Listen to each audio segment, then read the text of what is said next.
Yeah, right. That's which are the big. We know. You have two use that for one reason, just to. Right. Everybody else. Talked about it. Same question. Thank you. Good evening, everybody. And welcome to, a warm welcome to Ruffcliffe Borough Council Licensing Committee meeting. I'd like to remind everyone that the meeting is being live streamed on YouTube. A recording of the meeting will be available afterwards on the Council's YouTube channel. In addition, under the Openness of Government Bodies Regulations 2014, other people may film, record, post on social media or blog from this meeting. The use of any such images or sound recording is not under the Council's control. I'd like to now move on to the first item of the agenda, which is apologies for absence. We have 1, 2, 3, 4 apologies for absence. So Councillor Butler is stepping in for Councillor Cotty. Councillor Parek is stepping in for Councillor Sims this evening. Councillor Cumberlack is stepping in for Councillor Williams, and Councillor Walker is stepping in for Councillor Chaplin. Oh, and Councillor Thomas for Councillor Billy. Thank you. So the agenda, declarations of interest. Are there any declarations of interest? Thank you. No declarations of interest. So meeting minutes of the previous meeting, whatever year goes, 14th of October 2024. A handful of people. I'm happy with that. Yes, and I think was I here as well. Yeah, I'm happy to Remember it. second or remember it. Pathetically. It was such a long time. But you did. So the meeting minutes has been approved. So the only item on our agenda this evening is the Rushcliffe Borough Council Hackney Carriage and Private Hire Licensing Policy Update 2025 to 2030. And we're going to start with Jeff Carpenter's just giving us a few words of introduction, and then we'll move to Martin Hickey and Dave Banks, who will give us a presentation on the amended policy. Thank you, Chair. First, apologies for the mask. I'm coming over the end of the so that's why I'm at this end of the table, socially distancing. I'm trying to. So yeah, we are only bringing one item to your attention today. That is the taxi policy. It is a bulky item. You should all have had a chance to read it in detail last thing at night. But it's an important document. It's an important document that regulates how we license and enforce all taxis, private hire and hackneys across the borough. So it is important that we scrutinise it carefully. And I think I didn't like to introduce the team who manage this particular function. Martin Hickey, the Principal Officer for Community Safety and Licensing, and Dave Roberts, our Senior Licensing Officer. And at the back there, you've got Wojciech Malloy, who's a licensing officer as well. So you've got a good team that managed this for you. So yeah, over to Martin to give you so you've had a chance to read the policy and the revisions, I hope. Martin is just going to give you a very brief run through of the major changes that we're looking at implementing this time round. It's a 5-year policy, and it will be due to go to full council. You'll be endorsing this policy potentially tonight, ready for it to go for approval, final approval at full council on the 27th of November, and it would be then adopted and put into implementation immediately, as I understand it, the day after. Okay, thank you, Martin. Thank you very much. Thank you, Dave. On this occasion, Jeff's asked me to go through the presentation. In previous occurrences, it's been Dave, but we're just sharing the particular reason for that. I will take questions at the end, or the team will, if you don't mind, just to ensure that we can get through this process as speedily as possible. You've already introduced Dave and Wojciech. So thanks for that, Jeff. As stated, we've got to review this policy on a 5-year basis, although the policy does get updated with minor changes throughout that period through delegated powers. But at the moment, this is a chance to have it reviewed fully. What we're aiming to do is to try and reverse the decline in the Hackney numbers, try and improve the efficiency of the licensing service, keep costs as low as possible and still maintain safety. And I would confirm that the policy has been subject to public, trade and wider consultation, which we've taken into consideration. Just to confirm the date and timeline, that's on the screen at the moment, and it should take effect as soon as it goes through full council, which I've been told is the 27th of November. The current policy will expire in December, so we should be on time. Just to emphasise the issue that we're trying to address, or one of the issues, you can see on the screen there that the number of vehicles and operators and drivers that are currently managed by Rushcliffe is on the left. And as a comparison, Gedling, for example, have 592 Hackneys, we have 8. Oxford 121, Ashfield 360, huge disparity. And what we're trying to do is just try and address that particular issue. It is a busy area though. There's only a very small team and we're supported by the business support unit, but it can be quite challenging. Time frames can be quite short and there can be some decisions made. The current process for drivers is that we have a bit of a novel system. We have a registration step. I was introduced in a previous iteration to try and manage the process somewhat. We've since moved to an online system, which is more attuned to having a single process. So the aim of this policy at the moment is to remove that two-step process, go to a simpler online single process, but try and manage the response from a single application to try and get the license within a 3-month process. We do have some drivers that will just linger and linger and linger. At some point, we've got to make a decision. So that's why we had a 2-step process previously. The current policy will emphasise a couple of issues that we've learned from. So during the last 5-year cycle, we've had to introduce the English test. What we have noted is on this English test, which is a government requirement, is that there has been some reports of cheating. So we want to make sure that that is treated seriously. Again, medicals and some clarification around this emotive term, asylum seeker. But I just want to reassure you that no asylum seeker can actually get a license.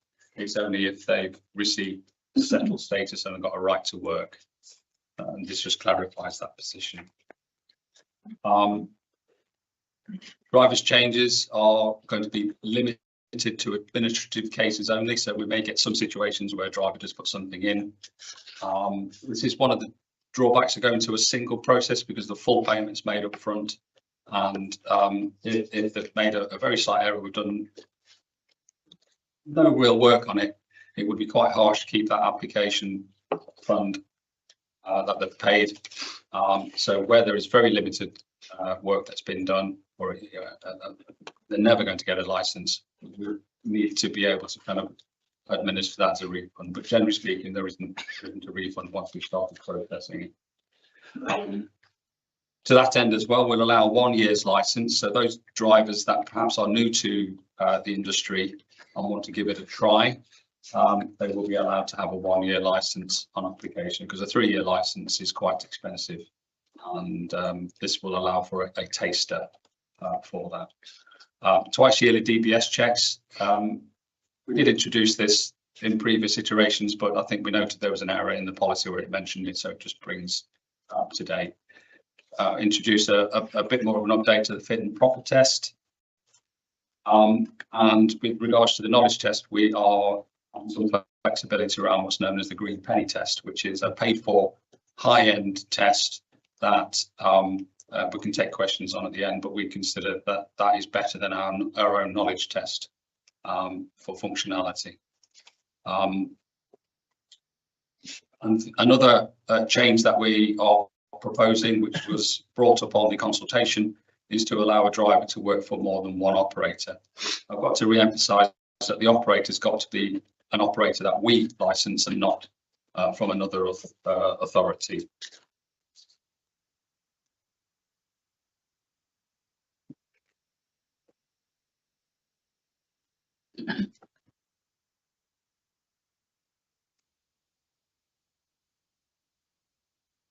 So what we are moving from in terms of vehicles, another big change is away from what you'll see on the screen at the moment, which is a black cab type.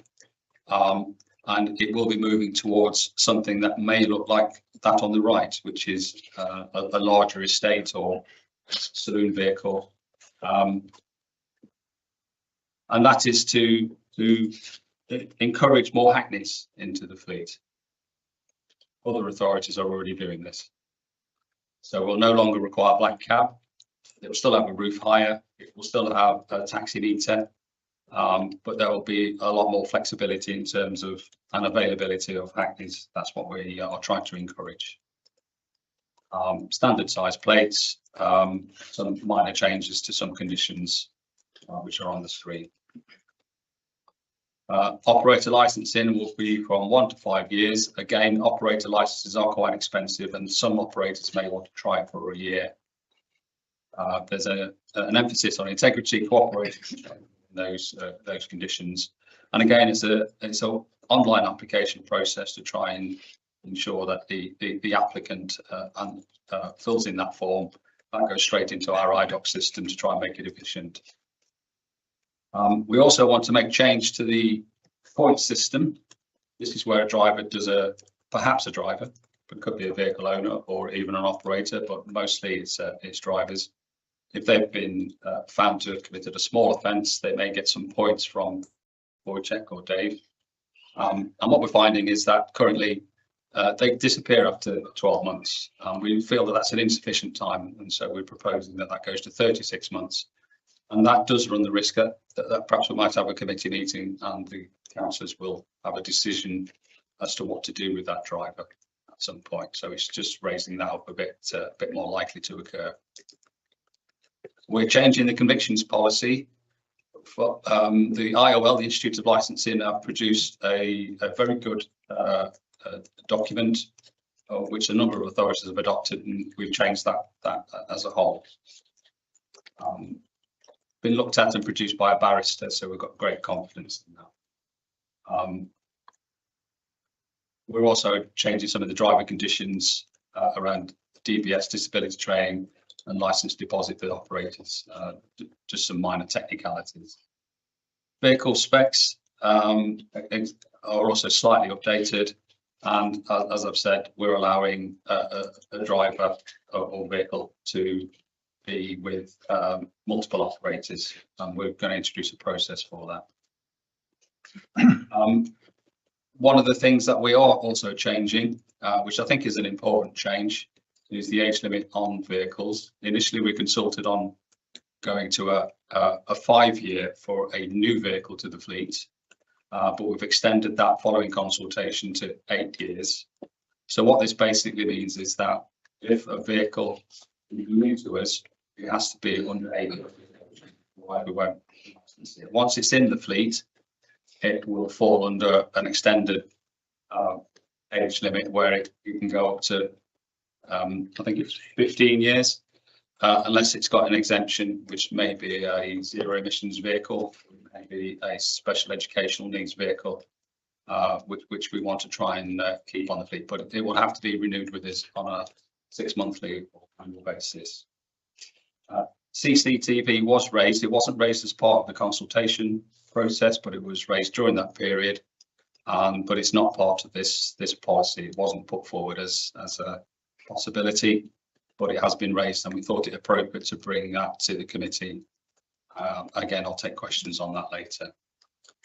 These major changes will streamline the process, hopefully improve standards, will focus on safety, efficiency, we think of sustainability as well. If it's endorsed today, it will require full council approval. I think Jeff spoke about that at the start of this meeting, which will be in November, in which case then it would come into use as agreed. And that was a very quick go through. Everybody has had the documents online. Quite happy to take questions.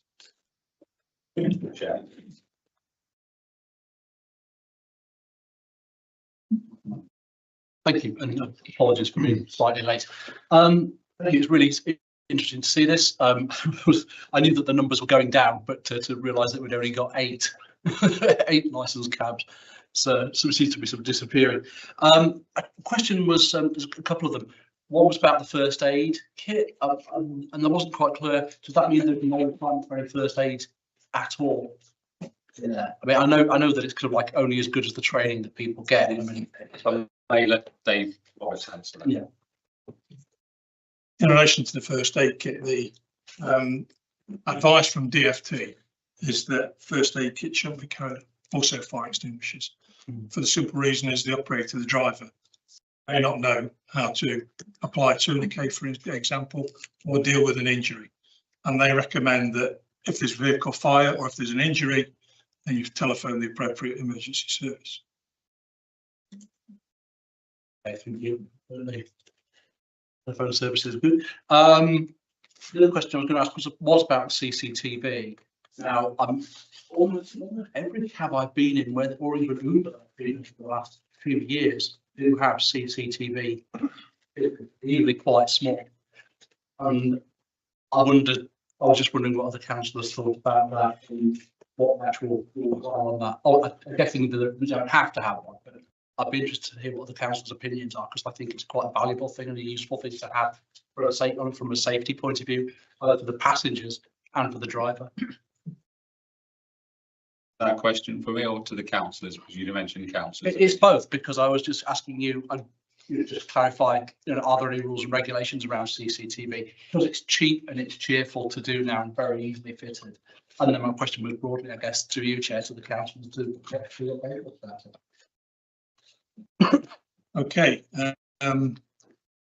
no authority within this county specifies CCTV as mandatory. The Department for Transport also doesn't specify it. There is a cost, and they're not cheap and cheerful, I might say. The basic cost for CCTV for an ordinary saloon car is between £450 and £600, dependent upon the system that you place within that vehicle and dependent on what you want that system to do. If you want it to record for 24 hours a day, non-stop, voice activated emergency buttons within the vehicle, then that increases the price by at least another £150 to £200 per vehicle. And that is footed by the driver.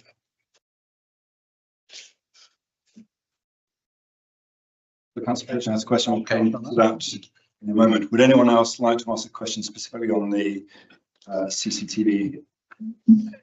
Yes, I mean, I wonder whether it's more of a sort of self-regulatory thing, because vehicle operators, as Councillor Mann mentioned, I would imagine they're getting more in the mindset of having a CCTV, whether they're compelled to or not.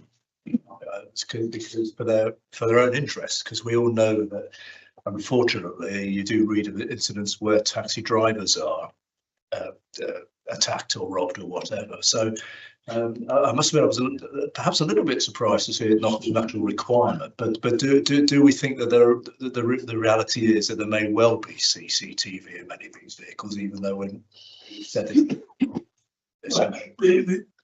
the issue in relation to CCTV, if drivers are putting CCTV into their vehicles, then it has to be a specific type of recording device. It must only record shoulders and heads. It doesn't necessarily have to record audio. In fact, the Information Commissioner's Office says that it shouldn't record audio, only in emergency situations where you have a voice activated system. The CCTV systems see within vehicles, perhaps in this county or in this borough, are being implemented by the drivers or perhaps even the operator, then they're not mandated by any authority within the county. There is the safety issue. I agree with you on that. That's for the driver himself to assess. If he feels that it would make him feel safer, make the passengers feel safer, then I would agree with it, yes. But at this moment in time, there's no authority that mandates it. Councillor Jones. Thank you, Chair. Just keeping to the CCTV, two questions really. You made mention around no authority within the county having it mandatory. Are we aware of any in the country? And then secondly, Martin mentioned that it was raised during the consultation, but not part of the consultation. So I suppose my question is, who's raised it and for what reason? Japanese. I can answer that, Chair. So during the consultation, we received a letter from certain members of the county council who, for understandable reasons, were seeking that there would be a county-wide agreement for the mandated compulsory CCTV in all taxis across the county. That was already after we'd already gone out for consultation. So for this purpose, for this committee meeting, the policy for which you're being consulted on tonight is not, the mandating of CCTV really is not really up for discussion at this point. If members were to decide that CCTV was something that you really wanted to mandate, and there are good reasons why officers are suggesting that that would not necessarily be a good idea. It's not required by government. There are significant costs on the operators and drivers. And if it was mandated, I'd also add, I believe this is right, Martin, that there would also place additional legislative burden on the council. So it is not the panacea that I think many might think it is. So yeah, so as it stands, it is not actually up for discussion. It's up for discussion, but it's not a policy that has been. If we wanted to make it mandatory now, we'd run out of time. This policy runs out on the end of December. 3rd of December. Yeah, we would have to go to consultation again on a revised policy. And that takes 2 months. Councillor Solomon. Thank you. Wow, lots to unpick there. I'm a bit amazed that you're saying that we're not discussing, we are discussing, but we're not discussing the inclusion of mandatory CCTV, simply because it was suggested from key cabinet members of the county council at a date which is later than when this policy review started. I think that timing does and should not preclude it from being discussed fully and potentially forming part of this policy, because I think the implications around having CCTV or not can be quite serious. So we're here to make sure the policy is the best it can be for the drivers, but also for the members of the public who are using those taxis.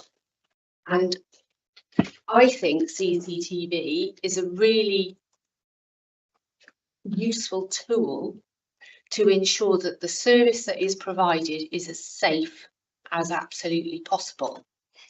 It's interesting that a percentage of drivers themselves are already implementing it. I'd love to know what percentage that is, because then what percentage of drivers are not implementing it, and it's those that I'm worried about. Why aren't they prepared to implement it? So I would say perhaps we should say it's their passengers that probably want the CCTV to protect themselves. I would feel uncomfortable, and I do, getting in a taxi late at night with just me and someone I've just met picking me up. And I've done a straw poll with my adult teens and their friends, and every single one of them said that they would be far more comfortable if they knew there was CCTV in that taxi to take them home.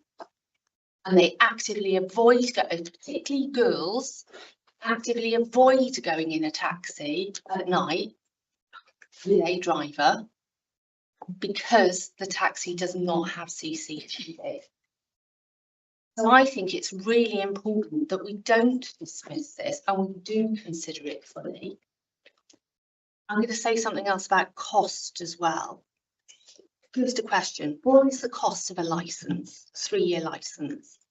For a driver, Yeah. currently, Like Dave. currently it's 334. 330. Sorry, 334. If you have an idea, and I know we're a long way off getting there, but if we said that we were going to make CCTV mandatory, why don't we give 100% discount on a licence to help these drivers pay for it? Because licensing shouldn't be about making money, it's to try and make sure they are safe and we're providing that right service. So I've got a lot of ideas out there.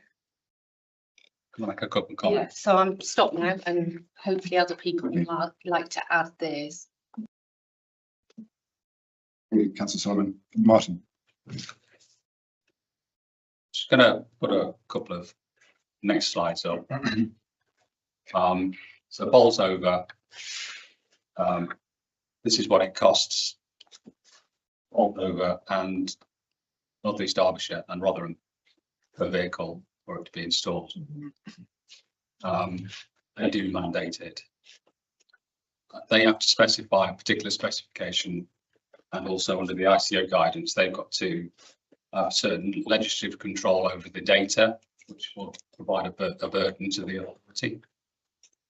The next table shows if we were to apply that to our fleet, what the costs are.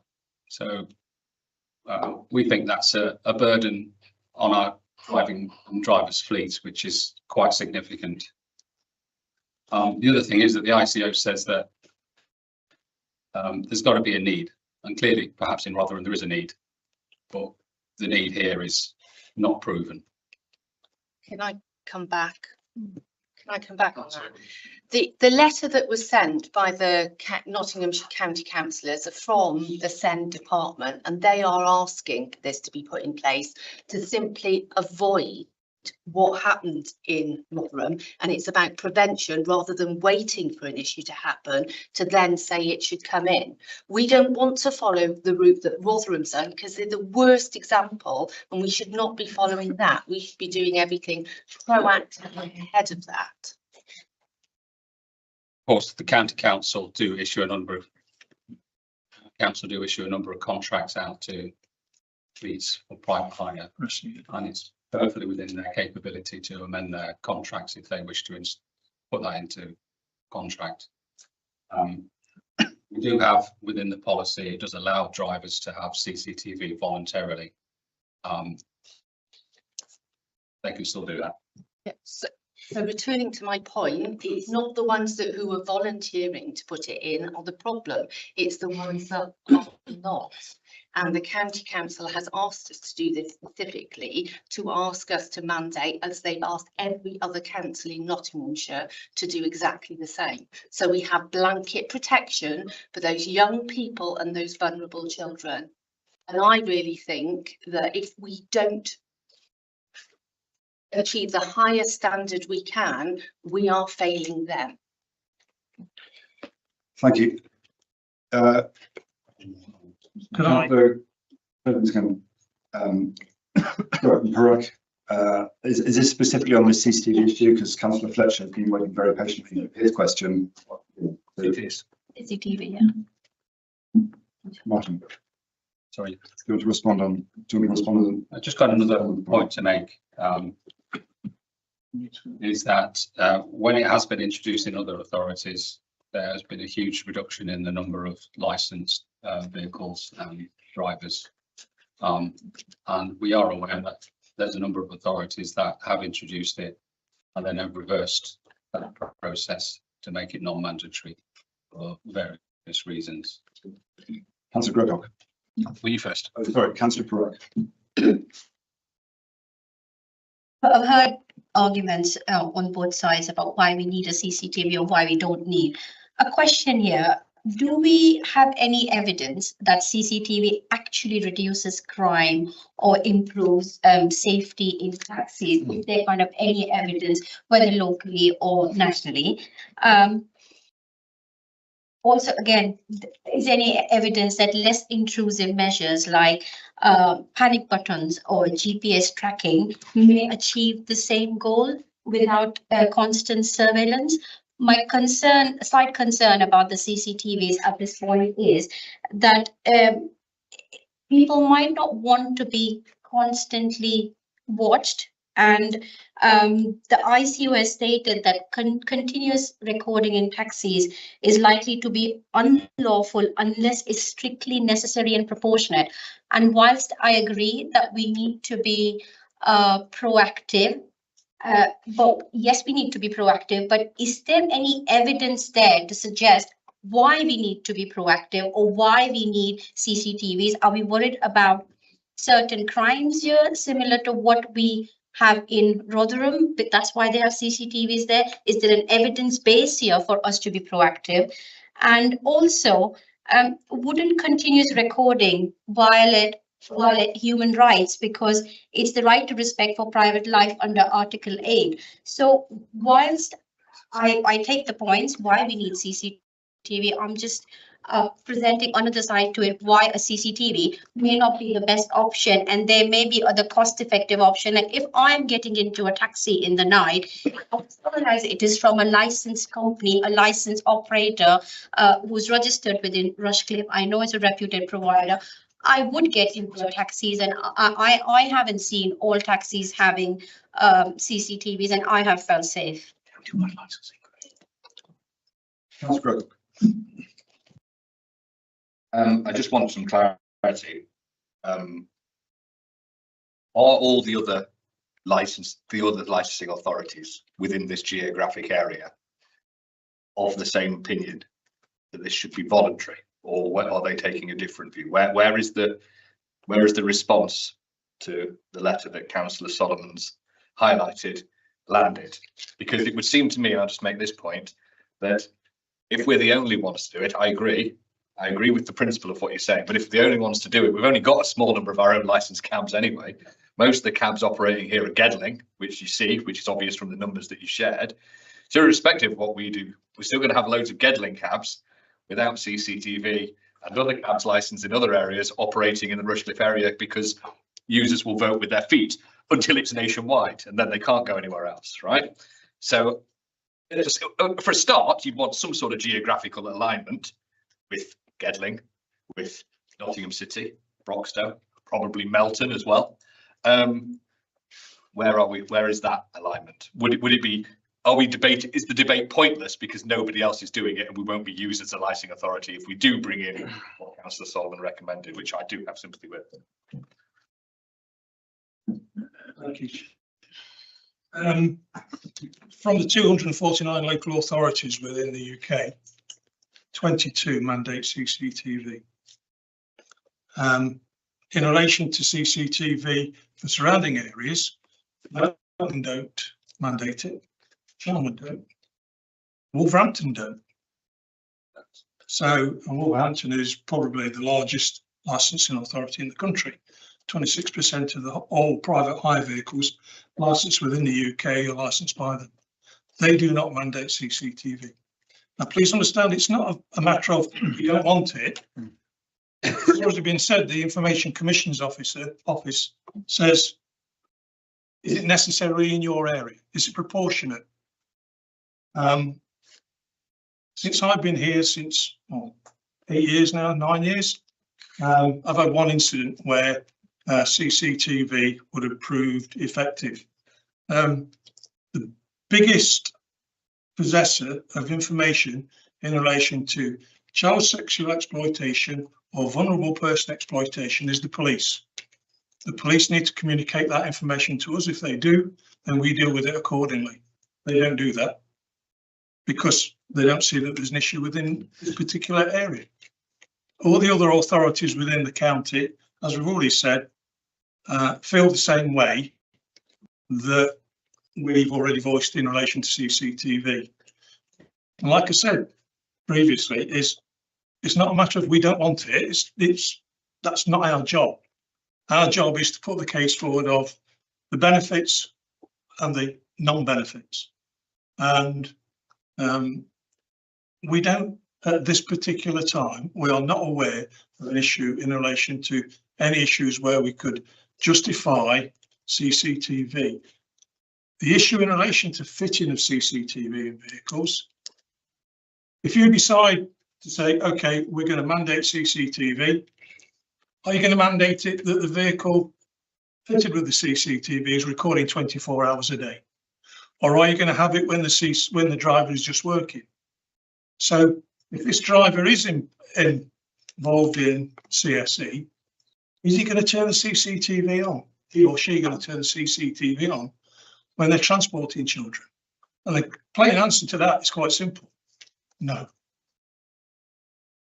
In relation to audio, the Information Commissioner's Office says you shouldn't have continuous audio, only at a time when there's either the passengers require it or the driver requires it.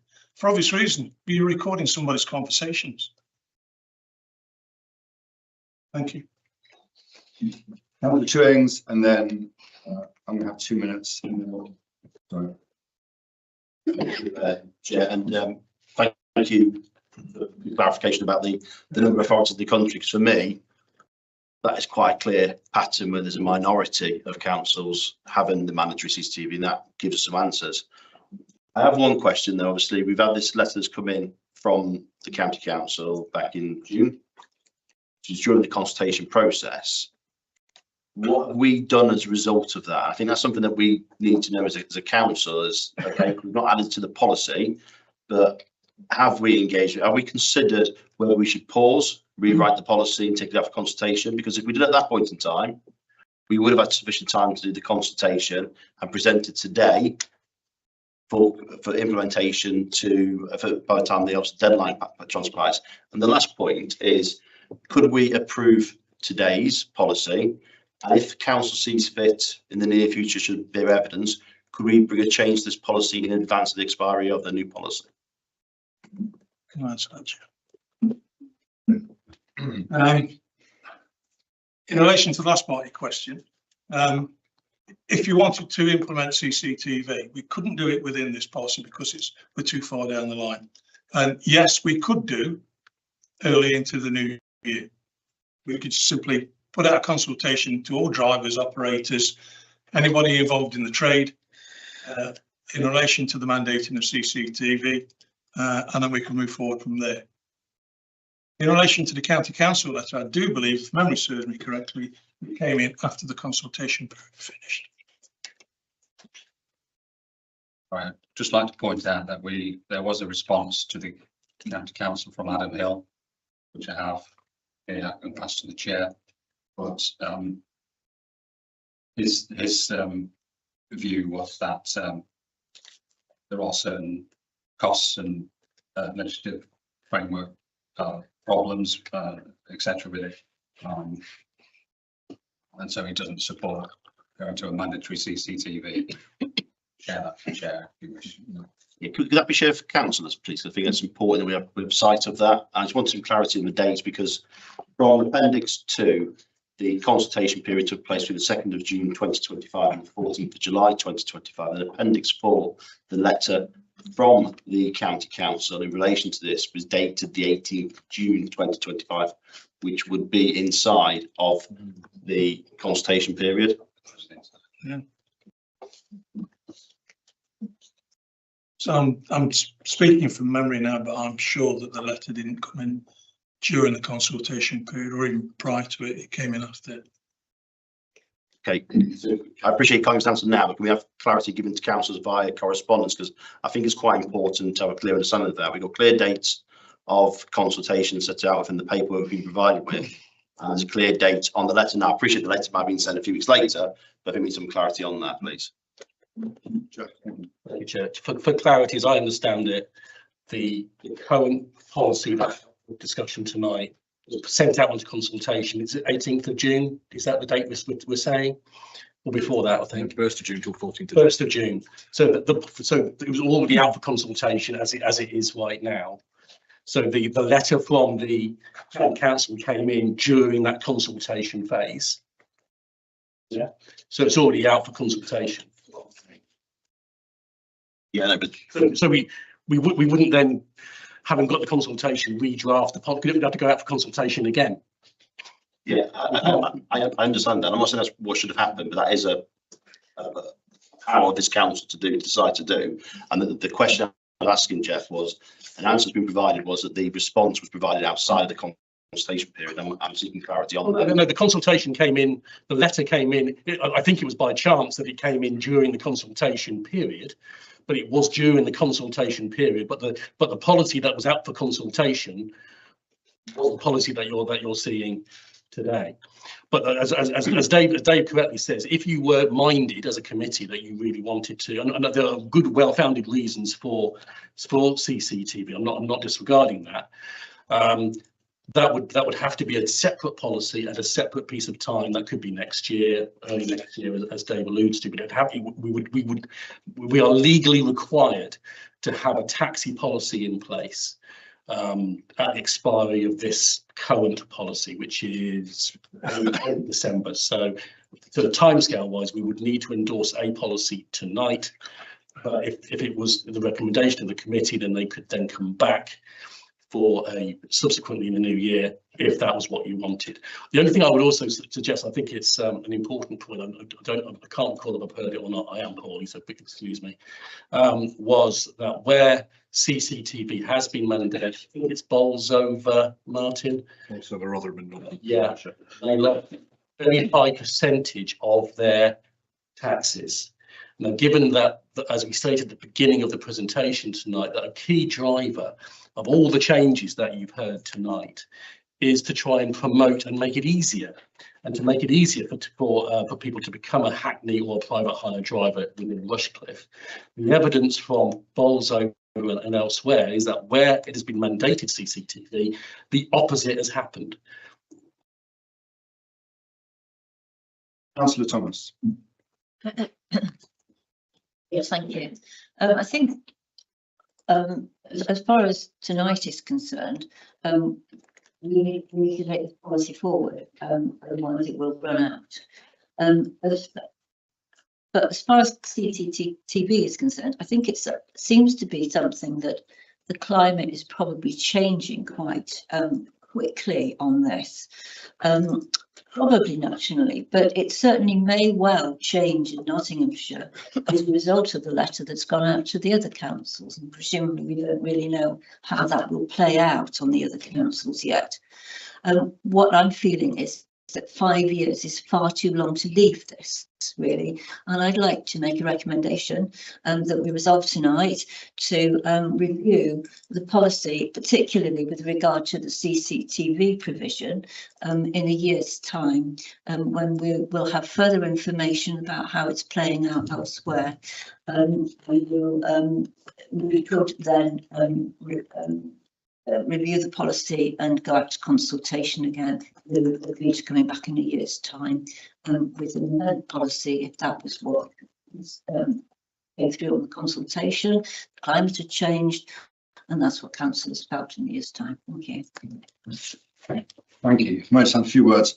Clearly, we'd all like CCTV in every vehicle because it keeps us safe. The foundation of this policy tonight is to get us from 8. We have 8 Hackney carriage licenses in the borough, which is less than half the people in this building, in this room. If we were to mandate CCTV, I think it's clear that that would fall from 8 to close to 0. The biggest issue from safety at the moment, from my perspective, I have children, is that currently the only taxis available late at night are licensed from Wolverhampton. They're Ubers, and they don't have any CCTV at all. And I think a policy like ours brings forward a far more safe and secure environment to issue licenses. It's more under our control. We can extend it from 8 upwards. So I think we need to focus on getting this policy approved and put to council in November. What I take your point, what I would suggest is, Chair, just a quick point of order. It wasn't a suggestion, it was a recommendation. I'm asking if I've got a seconder, please. well, if you let me finish, we'll take a vote on that. Okay, it's a recommendation. Is that what you're saying? You want to vote on it? So we can have a vote on whether we review this policy in 12 months' time. What I will ask, in addition to that recommendation, is for the officers to send us all a statistics sheet of, because these guys have a huge amount of experience, of mandated CCTV and the results around the country. So Dave said Dave Banks said there are 22 councils that have mandated CCTV. We can get a report on the outcome of those councils, whether it increases safety, decreases safety, whether there's evidence that it's switched off. There's also as I understand, a cost burden on the council itself of managing the data. So I think we have to aggregate the data and is that correct? It has to be stored here and managed by officers. So there's an additional cost on the council. But if we can get a brief report for everybody here, for the members, and then we can review it.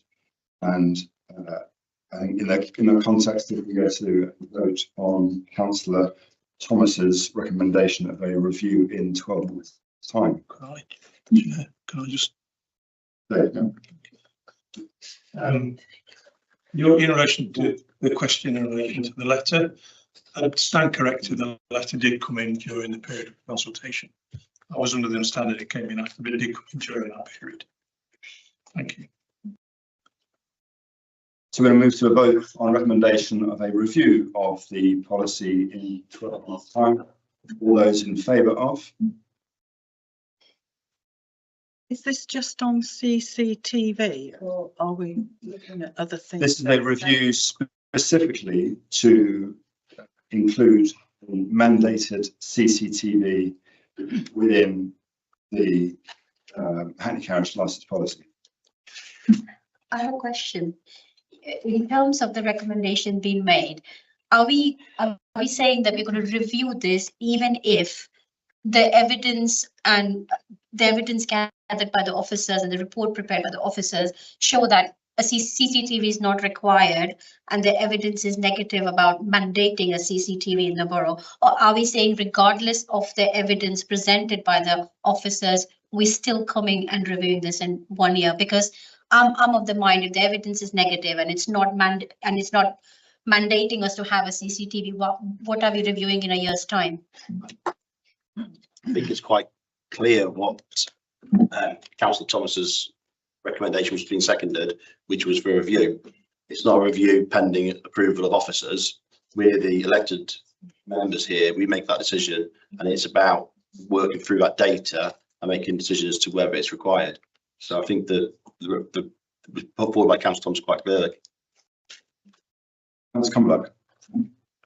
I'm with Councillor Barrett here. I understand what she's trying to say, that if we have asked officers to look at the data, and if that is negative, we are wasting council time by reviewing at that stage.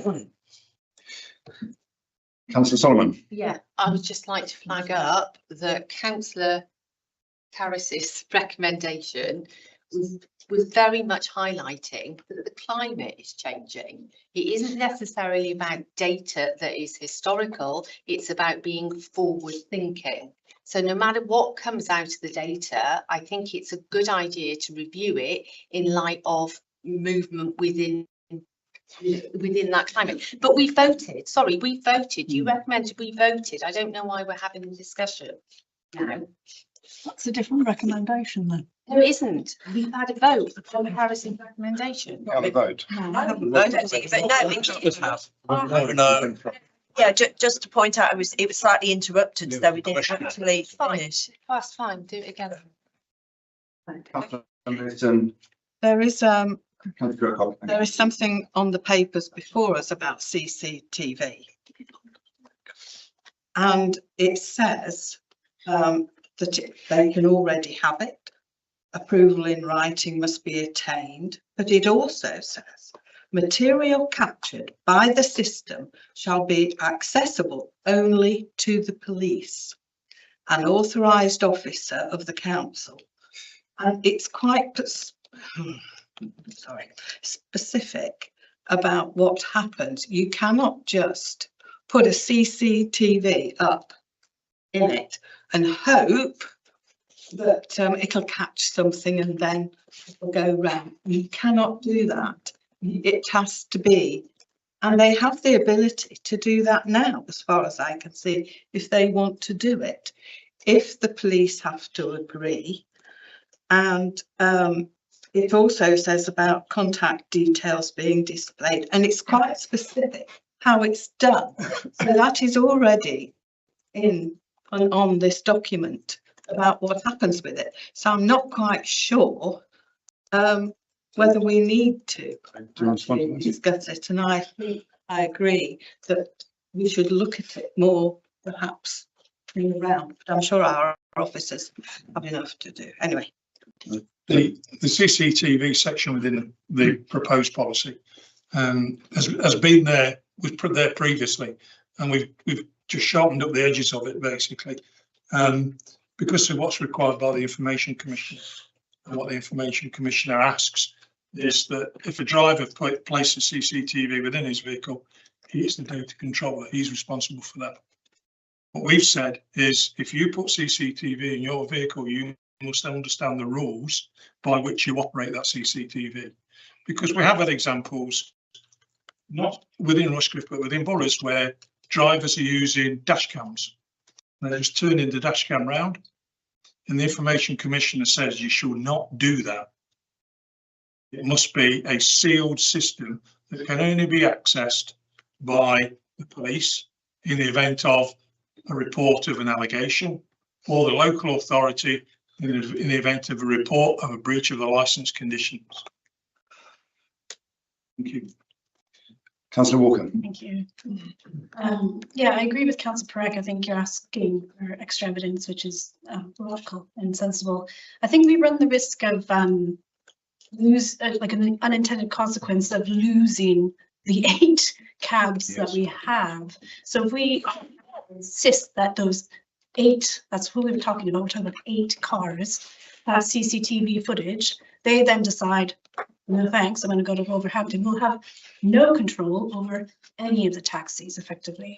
So whatever power now or in a year's time, if we make this change, will lessen our power as opposed to increasing it. So I think we need to tread very, very carefully here.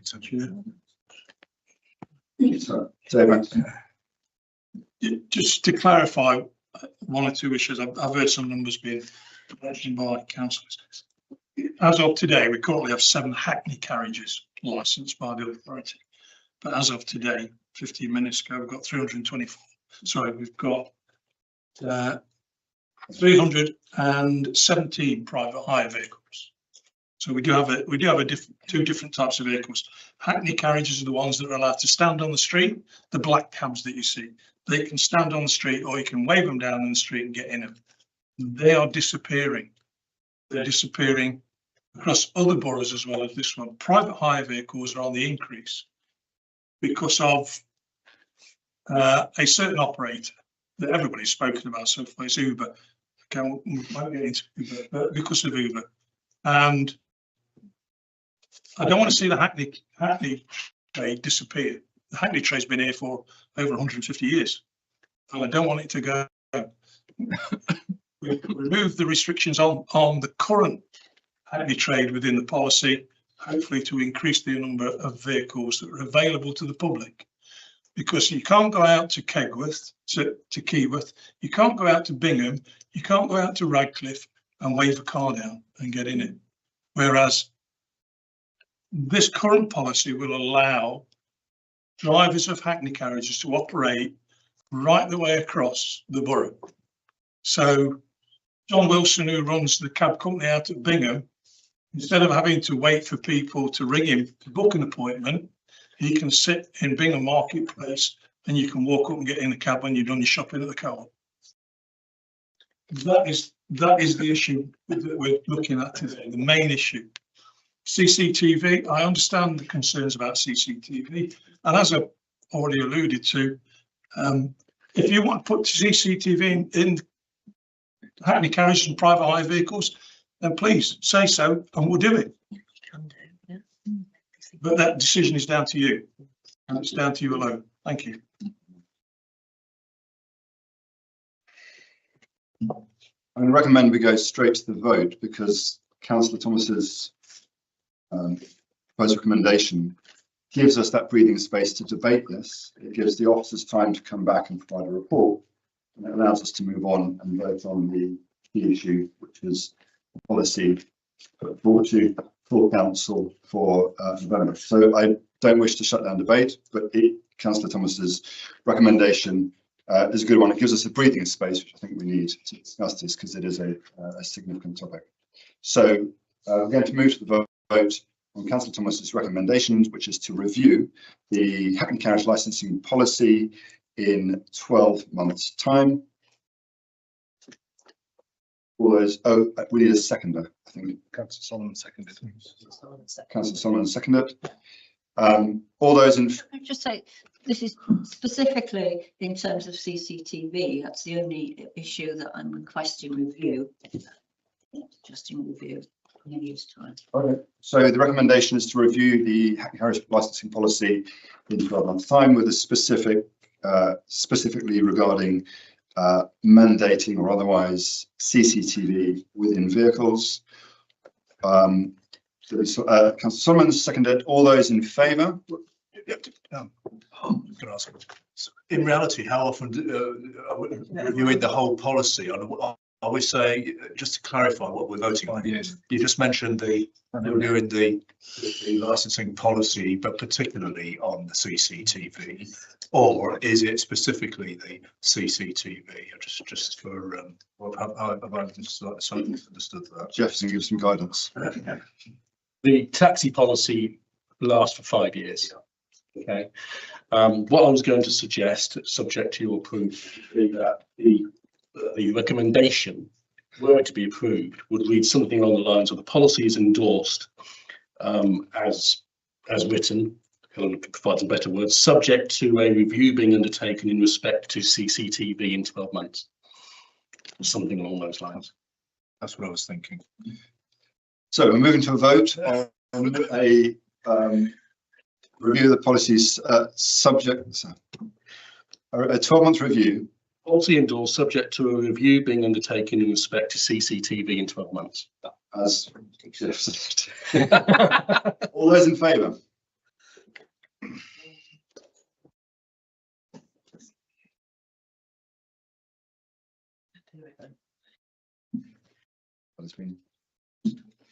All those against?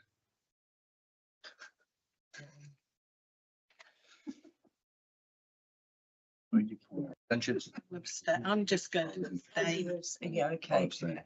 Yeah, okay. It's been carried. It has been.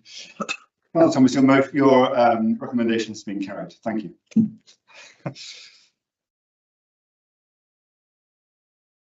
I'm going to move on because Councillor Fletcher has been waiting since time and waiting for this question. Councillor Fletcher. We've stopped talking about it. Make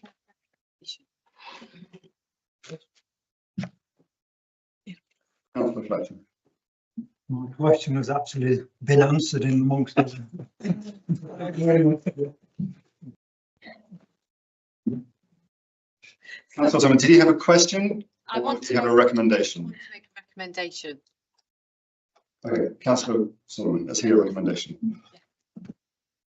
So what we discussed in the recommendation we made doesn't just affect 8 Hackney carriages, it actually affects the 317 that are licensed from Rushcliffe Borough Council. Yeah. But we've obviously discussed quite a lot, and the issue is about their licensing authority and what they decide to do in Wolverhampton. So my recommendation would be, could our committee, our council, consider writing to Wolverhampton Council to say that they consider mandatory CCTV as part of their licensing. Full council responsibility on this committee. You've go. So that has to be a resolution. Sorry, councillor Chewin's point is, should that be full council? I support it. Yeah. I think it's full council.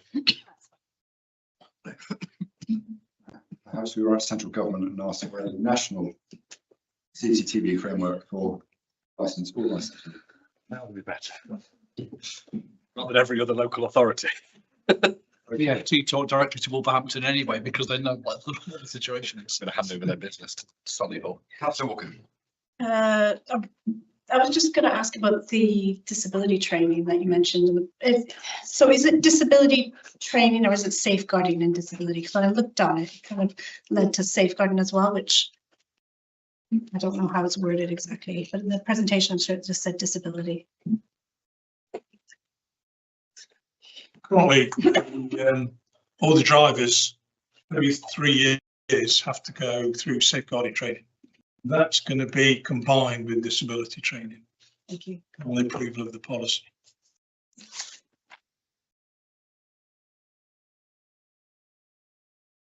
Councillor Perrott. I have a question about paragraph 6.14 about asylum seekers and refugees.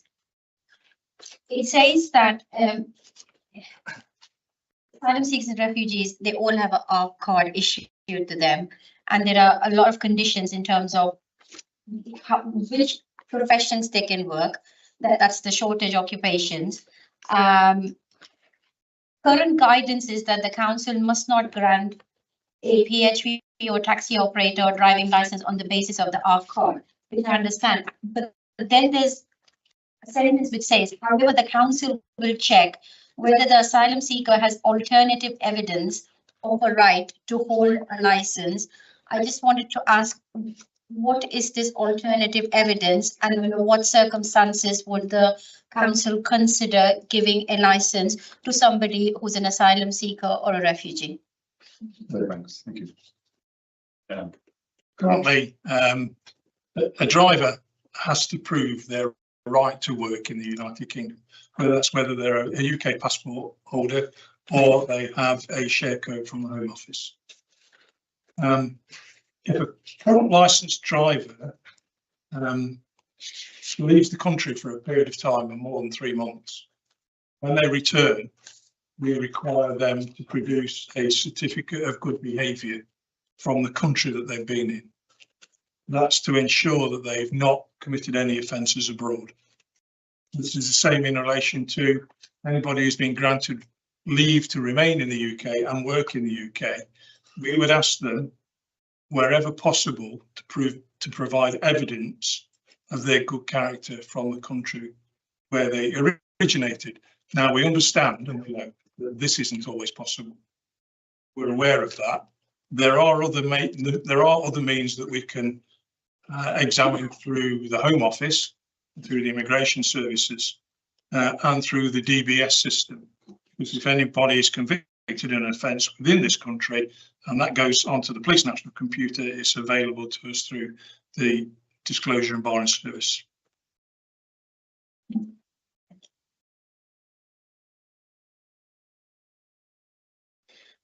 Councillor Jones.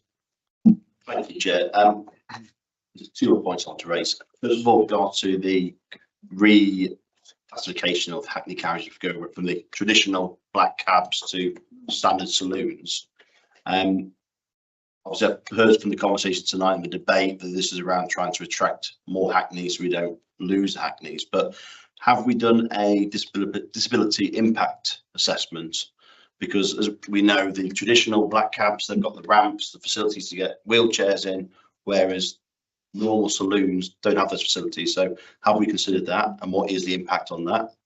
And then another question I've got is around the 12 points. You want to move from a 12-month period of having 12 council points to a 36-month period for that assessment and monitoring.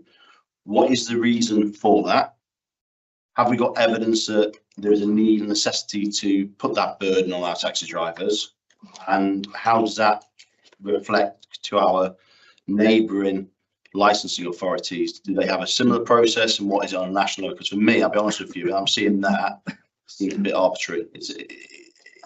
For me, it seems to be going a bit too far. So I won't want to be doing that unless there was evidence that there's a need. And I'm struggling to see that, because this council committees, we meet once a year. We're not any subcommittees for God knows how many years. So like my time to be on the council.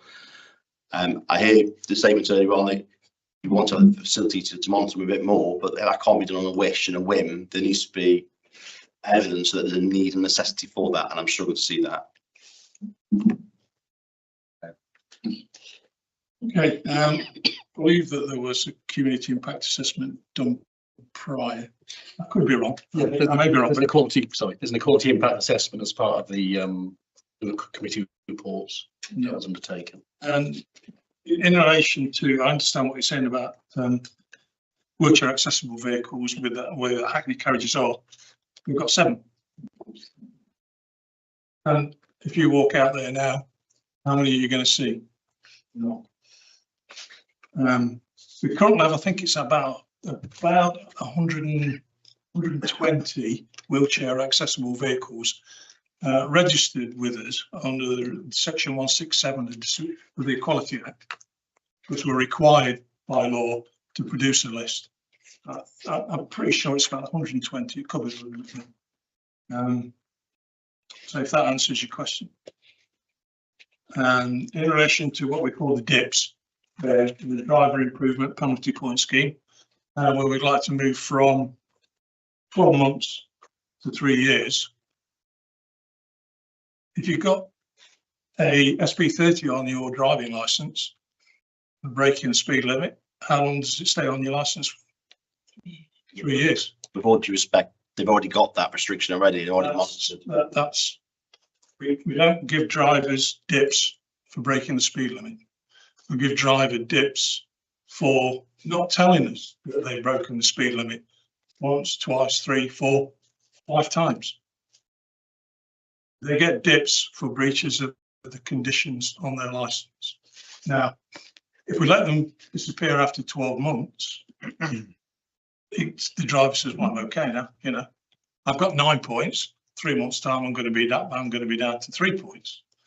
Whereas if we allow the points to stay for 3 years, that should encourage the driver to take care of his driving. We'll come back on a couple of those points.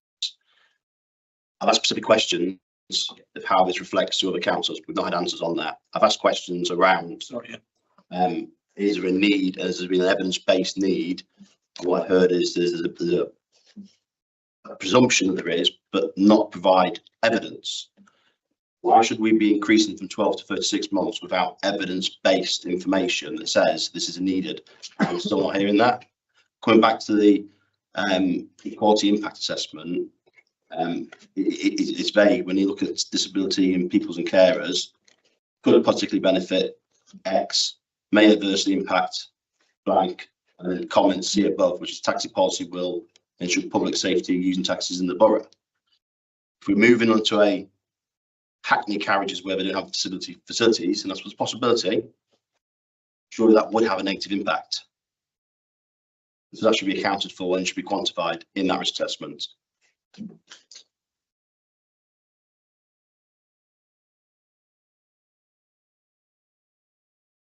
The issue in relation to the Hackney carriages, like I said, is currently they can take wheelchairs and disabled passengers. But like I've said, we've got 7. So if you want a vehicle that can carry a wheelchair, there are private hire companies that do have vehicles which carry wheelchair passengers, and they can be booked beforehand. The only thing that you wouldn't be able to do if you're a wheelchair user is hail a cab in the street and be able to get in it, for the simple reason we've only got 7. I understand what you say in relation to it being a negative impact. Hopefully, the way that forward with it would be to encourage drivers and operators that have wheelchair accessible vehicles.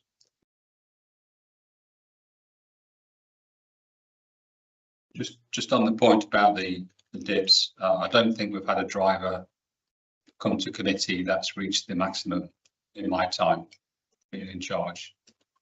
So does that mean that drivers aren't committing minor offences? I think if they do get to the points total where they need to come to a committee, it will give councillors the opportunity to question that driver, and then the councillors can decide if that driver is fit. They need to do further training, and it will just enable the councillors to kind of question that driver about his appropriateness to be a driver, or to give him some additional training in some way as a requirement. So I think if it was so poor that he breached that policy, we do have delegated powers to consider to revoke or suspend. This is a driver that perhaps his behaviour is not ideal, and it's building up points, and we feel it's appropriate to keep them points on file for longer, so that to give that opportunity. So back for yourself, Chair. Still not hearing of any evidence of the requirement. It's just that you've not had anybody's come forward and hit committee stage, and you want now to extend to a 3-year period to potentially allow that. There's no evidence of. Do you have examples of?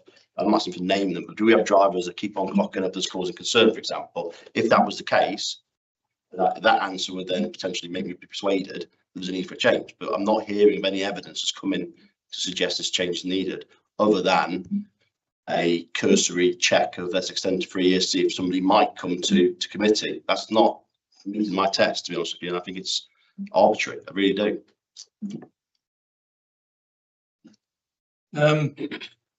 There are a number of authorities that don't use dips. There are some which do. The ones that allow them to last only 12 months, I can't say. I can't give you a number, unfortunately. I could find out and I could let you know, but at this moment in time, I can't give you that number. Okay, can I move a recommendation, please? I've not heard the evidence to increase from 12 months to 36 months. I'd like to move a recommendation that we revert and keep it at 12 months as per the existing policy. And ask for a second, please.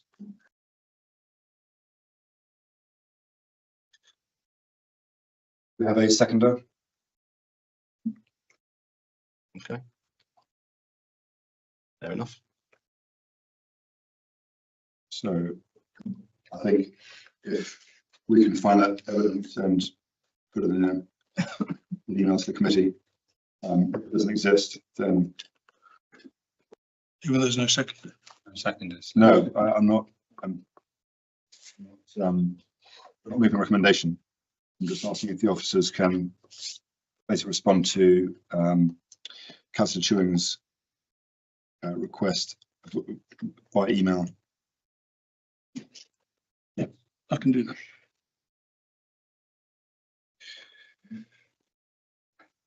Let's come back. Thank you, Chairman. Listening to what everybody's saying, and reasons for these changes, what worries me slightly is on the screen was a bullet point which said driver changes are better for LGR. Well, that's a bit of a presumption at the moment, I would have thought. Is this in fact what we're looking at? Changes because of LGR? I think I'll respond to that. A lot of the changes that have been highlighted in this draft is to try and harmonise with other councils. So there's a general drive across NALG, which is the Nottinghamshire Association of Licensing Authorities, to try and get us working closer together. I think that's all it means. Fine, thank you very much. I understand that, and I'm in full agreement that we should actually be working with other councils and working across borders and boundaries. I was just very concerned that we're suddenly trying to comply with LGR. No. We haven't got there yet. Thank you. Jeff's answered it. Right, the bins. Just so that councillors are aware, all of the boroughs and the city work together. We have a group called the Nottinghamshire Area Licensing Group, NELG, and that group works right the way across the licensing regime, from alcohol, scrap metal, taxes. And we openly try to harmonise all our policies together, so that if you would go to one authority, the policy is not identical. It's very similar to all of the policies that are in the county. And the reason for that is we all have a protocol where we can enforce that authority's licensing conditions in relation to taxis. And we're currently in the process of included in that protocol Wolverhampton, where we can inspect their vehicles and they can inspect our vehicles. But we try to keep things on an equal basis so that it makes it easiest for us to work together. Thank you. I like to hear that, because I think from the point of view of somebody using the service, you would like to feel that you are getting into a taxi which is regulated, whether it's from Gedling or whether it's Rushcliffe, it's regulated in the same way, and that you're protected in the same way. Councillor Grocott. Yeah, it's an interesting discussion, and I can see that what we're trying to do here is effectively enhance that harmonisation. I think the harmonisation of geographic circles concentrically spinning out of Rushcliffe, it probably makes more sense than whether we've got an alignment with High Peak or not in terms of LGR, but that's a broad point. I think it's a tricky one, because obviously there are regulatory relaxations suggested within this policy as a result of trying to achieve some of that harmonisation. But the reality is, if we are to go down a more draconian route of, let's say, mandating CCTV, or in Councillor Chewings' proposal before, then all we will do is drive away business, drive away licensing activity. And the idea that officers are, if I may, I'll try and articulate it, Jeff, the idea that officers are striving for is to increase the amount of direct regulation that this council does. But, and that's laudable, and I agree with it, but we also don't want to race to the bottom, do we? This is the danger of this anarchic system. So I do think there should be some sort of recommendation, and I'd love to hear what officers' views on it. Dave's just touched on some there, of what's happening in the sector generally with regards to this principle of harmonisation. What is government looking at with regards to licensing? Because we can't operate in this kind of Wild West environment forever. What is the point in a council being a regulatory authority of something that can operate entirely outside of its geographic boundaries? So there are lots of bigger questions that this debate has kind of thrown up that I think I'd like to know more about, and I'd like to know more about how officers are seeking to answer them. I know we have a specific responsibility as a statutory licensing authority, but those bigger questions of harmonisation, coordination and national legislation, I'd like to know a little bit more, if that's okay. I can answer some of those questions, Chair. Do you want me to start? Yeah, sure. I'll just start. So as a local authority, you're right, but we're bound by national guidance, by government. So we would generally follow that. We try and work together as a county-wide group. There has been a suggestion, I think, to move taxi licensing to the Derbyshire MCA. That's the one I was looking for. Thank you, Chris. Combined authority. Yeah, the combined authority. There's a suggestion that, given that they might be doing highways, that the licensing of taxis across that wider geographical area would make sense to be done that way. So that is potential down the line, but for the moment we operate as we do, in accordance with government guidance and statute. Thank you. Currently the government are consulted. They just put out 2 consultations in relation to taxi licensing. Number one is the general taxi licensing, and where should it be regulated, whether it be regulated locally, whether it should be one big authority regulation, or whether it should be the Department of Transport. And the Department of Transport just farm out to local authorities. You can authorise taxi licences. It's a difficult subject because there are ways that councils operate right the way across the country are different, but they work within the same legislation. One piece of legislation which is over 170 years old. So Hackney carriages from are governed by two pieces of legislation, as in private hire vehicles, one piece of legislation, and we try to work it out the best way we can across the board within the county, that we get that balance right. And the consensus of opinion is we need central government to say this is what you're going to have. They already have a guidance, a code of practice for drivers and for vehicles, and there are lots of things in there which licensing authorities agree with and lots that they don't. An example of that is private hire vehicles should have the minimum amount of signage to show that they're a private hire vehicle. And that's why you see certain vehicles with just one very thin license plate on the rear bumper. No other markings on the vehicle at all. Nothing to say that vehicle is a private hire vehicle. A lot of authorities don't agree with that because they think that they should be easily identifiable. You know, as a passenger, you know you're getting into a cab, whether it be a private hire or a Hackney, but you know you're getting into a licensed vehicle because you could just get in a car that's got anybody in it. But the central government are working on it. Whether it's done sooner or later is not for me to say, unfortunately. Does that answer your question, Councillor? Yeah. Thank you. Do we have any more questions before we go to the vote? If I may have just indulge for a couple of minutes. I'd like to thank the officers because this is 140 pages. I don't know how many of you got to the end of it. I certainly had an area that I read to my 4-year-old son. I got to page 30 and I've read about 90 pages of it.